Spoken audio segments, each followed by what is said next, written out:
Hey, I know what you might be thinking to yourself. Hey, Pigcake, what's that ridiculous contraption you got around your chest? Why do you have what looks like to be one of those Middle Eastern happy belts around your chest? Well, it's for practicality. If you notice, my camera is a little bit far off, so instead, what I have to relegate to is to use a recorder on a belt, much like a lav mic. Some people might say, "Hey, Pigcake, why don't you actually use a lav mic?" This is a lav mic, stupid. This is a lav mic.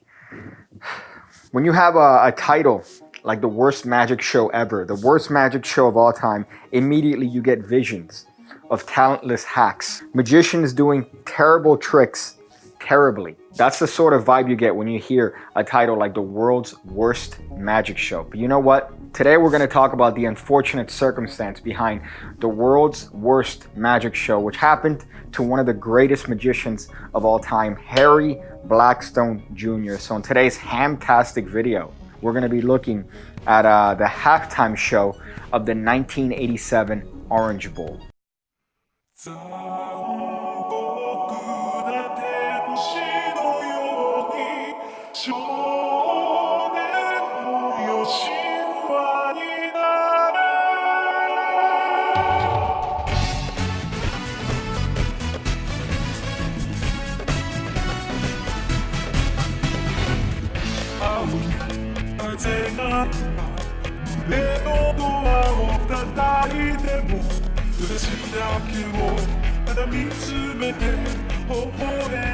Harry Blackstone Jr. was the son of Harry Blackstone Sr., another world-famous, highly regarded stage magician who made his name doing stage illusions in the 20th century. The magic bug bit his son Harry Jr. as he took on the family trade and began performing magic, even going as far as being a prop on his dad's stage show as an infant. He was mostly known for his many television appearances as well as his own TV specials and massive tours of the United States, carrying his illusions all over the country. So fast forward to 1987 and he has an opportunity to perform at the Orange Bowl. The Orange Bowl is, of course, a sports game, a football game, for those of you women that may be watching, that takes place here in Miami, Florida, the worst city in the entirety of the United States, a city that reeks of just Cuban trash, of ATVs, of delinquents. Smells like carne con papa.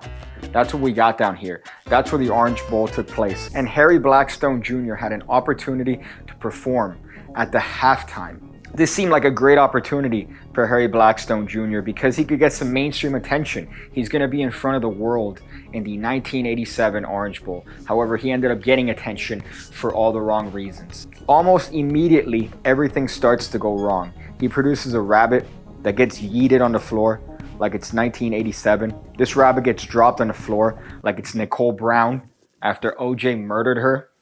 Let's not forget that OJ murdered somebody. I haven't seen a hair fall on the floor this hard since I trimmed my pubic hairs for that big date.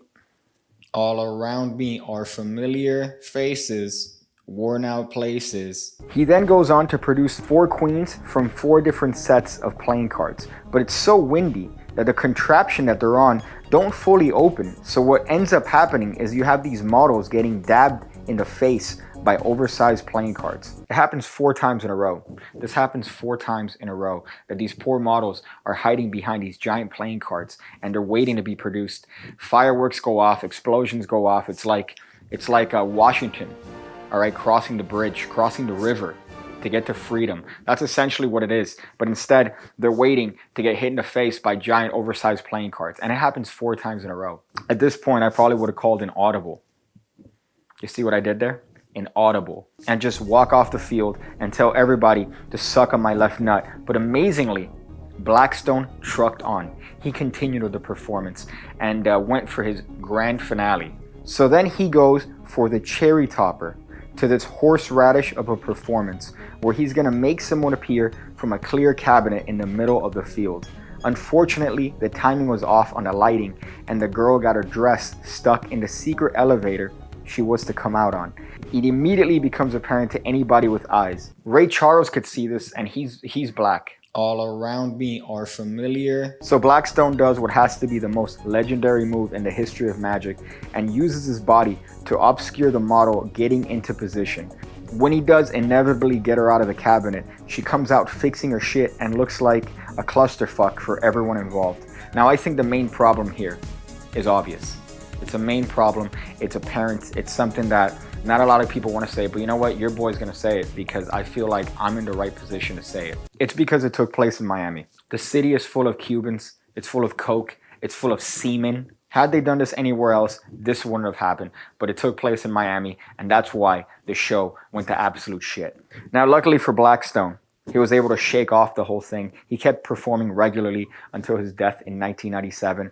The halftime show really didn't affect him that much, but it did provide a useful lesson to would-be magicians that just because everything goes wrong doesn't mean you should stop. Keep going, keep trucking along, and maybe you might be the subject of some sort of commentary video by a short loser virgin magician.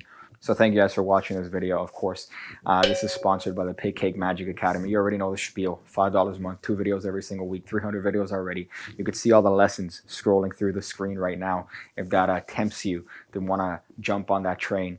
But leave in the comments below what people you want, what stories you want told by your boy, and I'll do it. I'm going to go figure out different ways to use a lavalier to bring my dad back.